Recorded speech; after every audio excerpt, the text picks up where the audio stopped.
স- সবাই কেমন আছেন? আশা করি সবাই ভালো আছেন। আজকে চলে আসলাম আবার আর একটা ভিডিও নিয়ে। আজকে সরাসরি দুপুরে রান্নাবান্নার ভিডিও আপনাদের সঙ্গে শেয়ার করব। এই যে আমি মাছ ভাজা তুলে দিয়েছি, আমার মাছ ভাজা হয়ে গেছে। এখন আমি মাছ ভাজা নামিয়ে নিচ্ছি, এরপরে বেগুন ভাজা করব।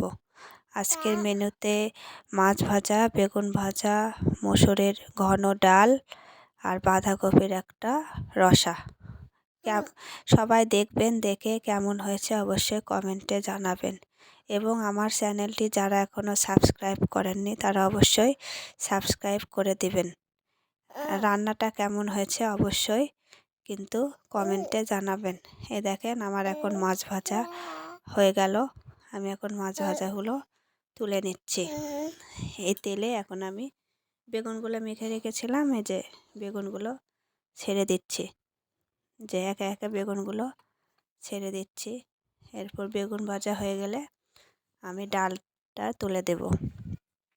এই যে বেগুনগুলো তুলে নিচ্ছি, বেগুন ভাজা হয়ে গেলে ডালটা তুলে দেবো। ডাল আজকে হাতে মেখেই রান্না করব, এই জন্য ডালের জন্য সব কিছু রেডি করে নিয়েছে। যে ডালে পেঁয়াজ, রসুন, হলুদ, লবণ, পরিমাণ মতো লবণ, পরিমাণ মতো হলুদ দেবেন, দিয়ে সুন্দর করে তেল দিয়ে মেখে তুলে দেবেন। কাঁচামরিচ দিয়ে ডালটা ঘন করে রান্না করব। এভাবে ডাল খেতে খুব ভালো লাগে। সুন্দর করে হাতে মেখে ডালটা তুলে দিচ্ছি। এরপরে বাঁধাকপির রসাটা করে নেব। বাঁধাকপির রসা নিরামিষ করে খেতেই খুব ভালো লাগে। বাঁধাকপির রসার জন্য আমি বাঁধাকপি কেটে রেখেছি।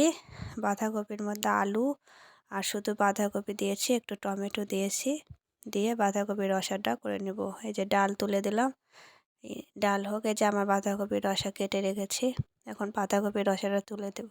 তার জন্য তেজপাতা, পাঁচফোড়ন, শুকনো মরিচ দিয়ে সম্বারা দিলাম। এখন ভালো করে নেড়ে চেড়ে বাঁধাকপিগুলো ছেড়ে দেব। বাঁধাকপিগুলো ছেড়ে দিয়ে খুব ভালো করে সুন্দরভাবে নাড়াচাড়া করে নেব। তারপর পরিমাণ মতো হলুদ, লবণ, একটু মরিচের গুঁড়া দিয়ে দেব।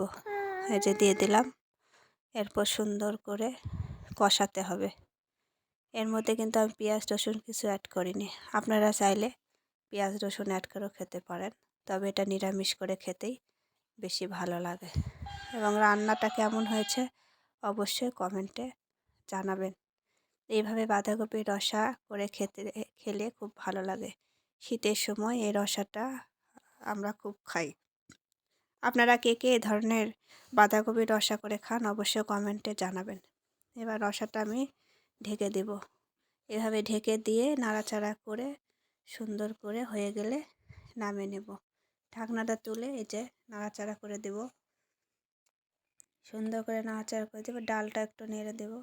ডালটা হয়ে এসেছে, আর একটু হবে। এই যে আমার বাঁধাকপির রসাটা হয়ে গেছে। দেখুন কত সুন্দর হয়েছে। ফাইনাল লুক অবশ্যই আপনাদের সঙ্গে শেয়ার করব। এই যে আমার বাঁধাকপির রসা কমপ্লিট। এই যে ডালও হয়ে গেছে, ডালও নামিয়ে নিলাম।